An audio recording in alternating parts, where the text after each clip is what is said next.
J'espère que cette fois-ci ça ira mieux parce que malheureusement je commence à user de mon téléphone. Alors, ça va être simple.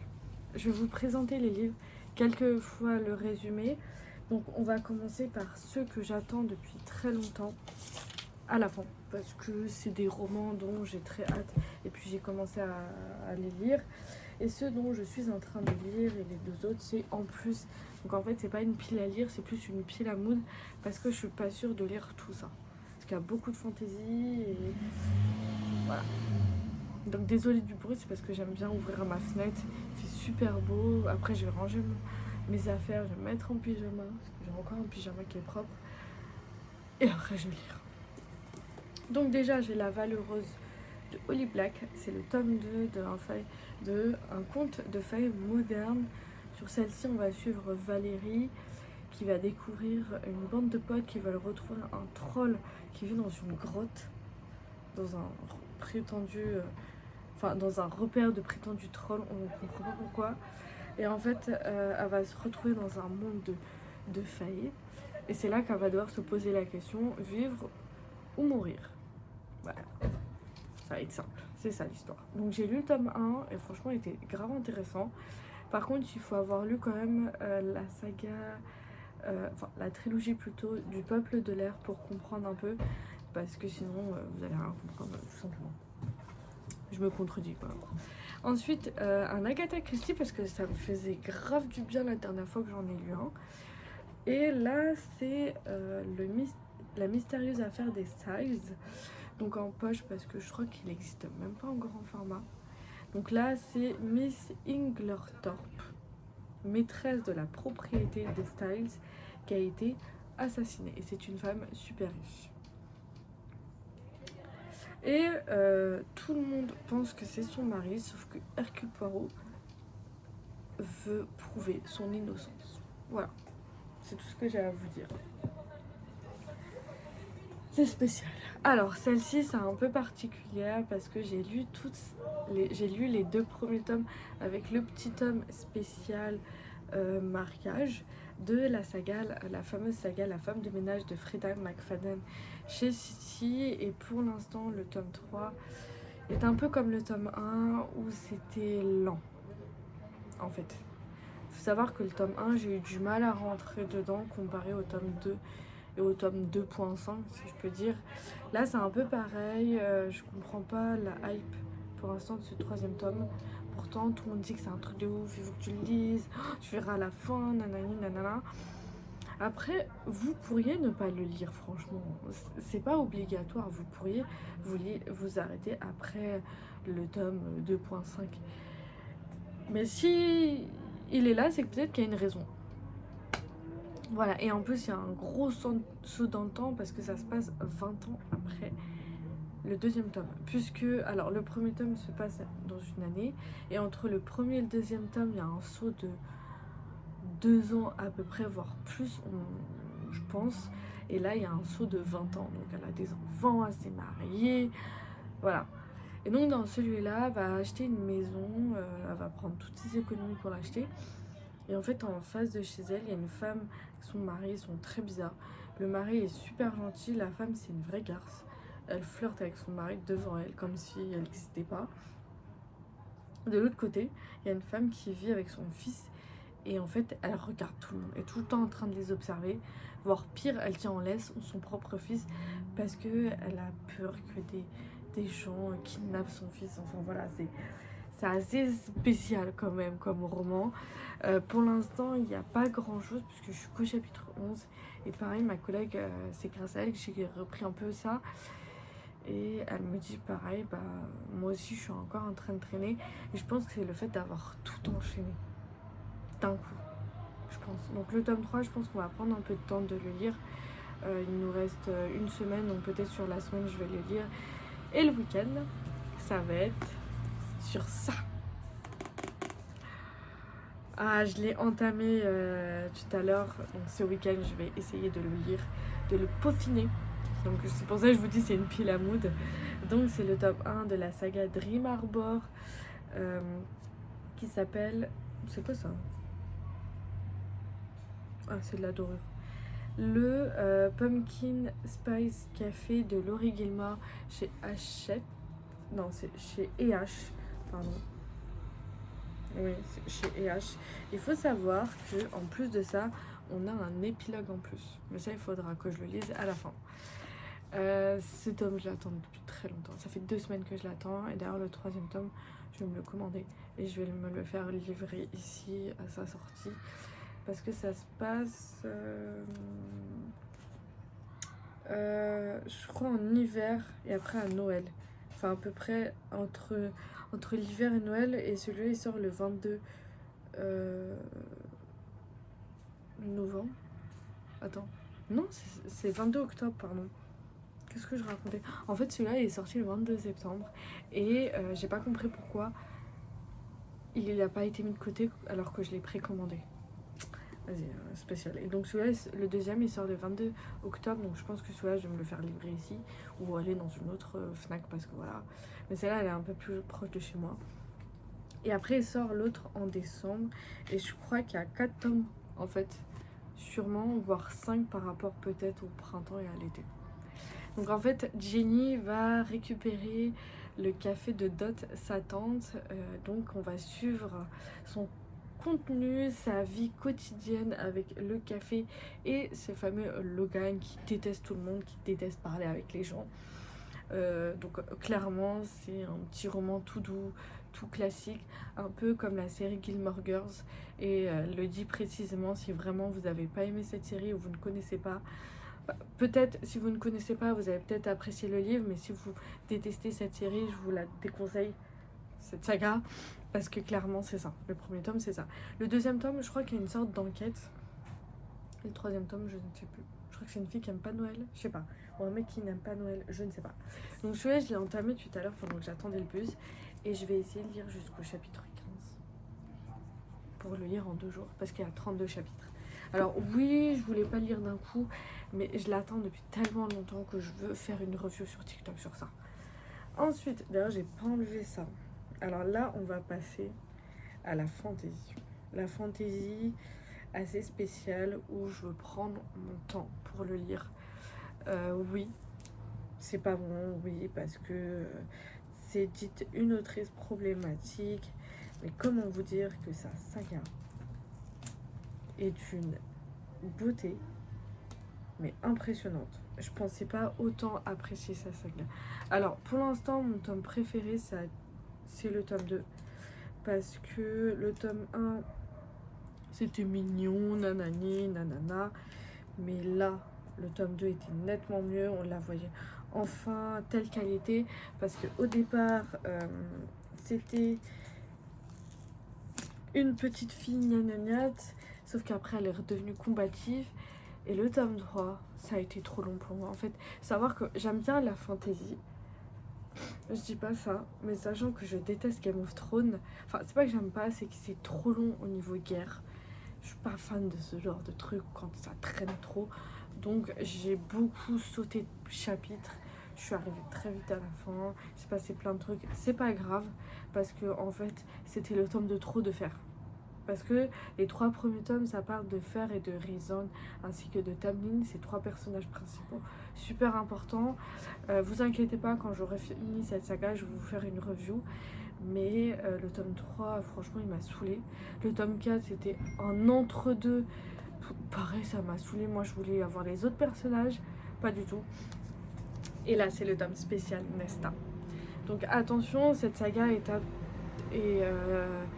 plutôt vers les personnes qui ont plus de 18 ans, parce que voilà, il y a des scènes quand même de sexe, faut le dire clairement, mais aussi quand même, voilà, c'est pas non plus un livre à donner à tout le monde, quoi. Parce que dans le tome 2, on parle quand même de dépression, hein, faut le dire. Quand tu le connais, ce genre de symptômes, tu sais ce que c'est, quoi. D'ailleurs, au moins, elle a été sortie de là parce que... Et donc dans celui-là, il faut savoir que Fer a 3 sœurs et Nesta, c'est la femme dont personne ne veut s'engueuler. Franchement, si vous vous engueulez avec elle, vous allez y passer, hein. Après, vous serez plus vous-même et vous serez morte limite. Et en fait, ce personnage-là, même si beaucoup de gens la détestent, si vous voulez, elle est un peu une Serpentard. lâche pas les mots. Mais en fait, ce personnage-là, elle a tellement mal vécu sa vie que peut-être la seule manière de se sauver, c'est d'avoir un caractère de ouf. Parce que son autre sœur, même si elle est très gentille, elle dit rien. Elle est à moitié gentille, à moitié, on comprend pas pourquoi elle s'énerve. Mais elle, dès qu'il y a une chose qui va pas, elle le dit clairement et puis basta. Sauf que dans ces histoires-là, il y a des âmes sœurs et Nesta n'accepte toujours pas son âme sœur parce que c'est une faillée, mais elle ne l'a pas voulu. Donc il faut lire la saga pour comprendre pourquoi. Et donc on va suivre enfin son point de vue. Alors il est très gros, c'est son dernier tome, mais apparemment c'est un truc de ouf. Donc voilà. Je ne sais pas, sauf que dans ce tome 3, en fait, dans ce dernier tome, il y a quand même quelque chose qui va se passer. Une sorte de... Alors, voilà, c'est pourtant quand la menace d'un nouveau conflit obscurcit l'horizon, Nesta doit accepter d'affronter ses propres démons, car elle n'est pas n'importe qui, puisqu'elle possède des pouvoirs indispensables pour la survie des autres, et bien évidemment, pas n'importe quelle cour, puisqu'il y en a plusieurs. Il y a la cour de la nuit, du jour, du printemps, de l'été, de l'automne, je crois. De l'automne, je suis pas sûre, mais de l'hiver, oui. Donc voilà. Sauf que, pourquoi j'ai décidé de lire cette saga avant toute chose? On raconte que sur TikTok, même si c'est pas dans le bon ordre, il fallait lire absolument cette saga avant de lire, bien évidemment, Le Trône de Verre. Alors, j'ai acheté la nouvelle version, parce que voilà. Sauf que j'ai appris qu'en fait, c'est un tout rikiki truc. C'est pareil pour Crescent City, et Crescent City, je pense que je la lirai pas tout de suite, parce que le pavé qu'il y a... Mon Dieu! Donc, alors apparemment, il faut lire ACOTAR avant de lire cette saga. Donc, Throne of the Glass. Donc en fait, ils ont décidé de rééditer les couvertures. J'ai donné l'autre à ma pote parce qu'elle voulait absolument, donc ça m'a pas dérangé. Et donc, comment vous dire que cette histoire est bien différente parce que là, on suit vraiment de la fantaisie. La romantasy, c'est un truc plus simple à lire pour les personnes qui, par exemple, ont toujours lu du young adulte, voire de la romance, parce que justement, ça les aide un peu à rentrer dans l'univers de la fantaisie, parce que voilà, c'est dur, il y a beaucoup de détails, il y a beaucoup de choses qui se passent, il y a beaucoup de personnages, donc ça s'en mêle un peu plus. Sauf que là, c'est de la vraie fantaisie. Donc là, dans ce tome-là, dans cette saga-là plus particulièrement, on va suivre l'assassineuse la plus célèbre du royaume de je ne sais quoi. Tu sais quoi? Faudrait que je lui demande pourquoi elle regarde pas Game of Thrones ou alors elle lise les livres. Et en fait, elle s'appelle Keliana, sauf que... Alors, je vous explique. C'est, en fait, dans le royaume, la magie est interdite. Et elle, c'est une assassineuse super connue. Et un jour, le prince va s'intéresser à elle et va lui proposer un truc. Pour qu'elle s'acquitte de sa dette, parce qu'elle a été emprisonnée, mais on ne sait pas trop pourquoi, elle va devoir participer à une sorte de tournoi d'assassins, mais pas n'importe lesquels. Ce qui fait que au départ, elle pense que c'est vraiment juste un jeu, sauf qu'en fait non, tu joues ta propre vie dedans. Et on va la suivre au fur et à mesure. Donc je sais que c'est une grosse saga, mais il paraît qu'il y a un tome où il est énorme. Et donc celui-là, je crois qu'il a été divisé en deux. Le problème, c'est qu'apparemment, quand tu lis... je crois que c'est le tome 4 qui a été divisé en deux parties. Et en fait, ces deux parties, tu dois les lire en même temps. Ça veut dire que tu lis le premier chapitre de la première partie. Ensuite, tu lis le premier chapitre de la deuxième partie. Parce que, à ce qu'il paraît, ce sont deux points de vue différents qui se passent au même moment. Au même endroit, pardon. Et au même moment. Donc voilà, j'ai préféré cette nouvelle version. Et non collector parce que bah voilà. Donc voilà. Donc il y a 7 tomes.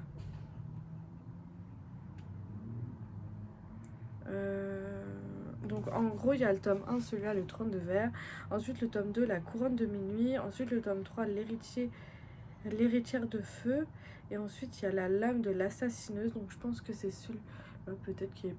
Je sais pas c'est quoi celui-là. Le tome 4, la reine des ombres, en plus, ensuite le tome 5, l'empire des tempêtes, le tome 6, la tour de l'aube, et le tome 7, le royaume des cendres. Et il y a la version collector si vous voulez. De toute façon, il y a toutes les versions collector, je crois à peu près. En tout cas, quasiment toutes. Le tome 2, il est violet, il est magnifique. Mais c'est vrai que cette saga m'a toujours intriguée. Parce que... je sais pas pourquoi. Et en fait, quand j'ai vu sur TikTok qu'il fallait malheureusement lire ACOTAR, je me suis dit, allez, facile, je lis juste le premier tome. Et au final, c'est devenu une saga de ouf. Sauf que je vais essayer de voir si c'est possible de l'écouter en audio, le dernier tome. Ah, d'accord. Le dernier tome de la saga d'ACOTAR. D'ailleurs, avant, c'était écrit plus 18. Ici, ou moins 18, interdit au moins de 18 ans, là. Sauf que maintenant, c'est écrit là. Mais alors, c'est écrit tout petit. Je pense que c'est pas très pratique. Et le problème de la Martinière Fiction, c'est que dans plusieurs autres maisons d'édition, c'est que les trigger warnings, donc les avertissements de contenu, ne sont jamais mis en avant, surtout dans les autrices américaines la plupart du temps. Donc c'est écrit, ce roman comporte des scènes de sexe explicite. Bon ça, je vous assure, dans le tome 2, 3, voire 4, c'est pareil, je vous dis tout de suite. Enfin, pas si explicite que dans le dernier tome, mais voilà. Donc, voilà pour ma pile à lire. N'hésitez pas à me dire... Alors oui, j'aurais aimé participer au challenge. Vous savez, le Pumpkin Autumn Challenge, mais voilà, flemme. Moi, j'aime pas me prendre de... En fait, j'adore me faire des piles à lire, mais me donner un deadline, j'aime pas. Donc voilà, donc vous inquiétez pas, je compte faire un mini vlog sur l'autre roman. Je vais vous faire une review sur celui-ci parce que j'aimerais beaucoup, enfin pas sur celui-ci mais sur cette saga parce que j'aimerais beaucoup vous en parler. Et d'ici là, je pense que l'autre, je vous ferai comme un mini vlog, voilà. Et les autres, je pense que sur celui-ci, je vous ferai sur ACOTAR, pareil, je vous ferai une review pour savoir si franchement ça vaut le coup de lire la saga telle qu'on nous l'a présentée. Est-ce que c'est mieux de lire le tome 1, 2, 3 et d'aller toujours tout de suite au tome 5? Est-ce que le tome 4 est quand même intéressant?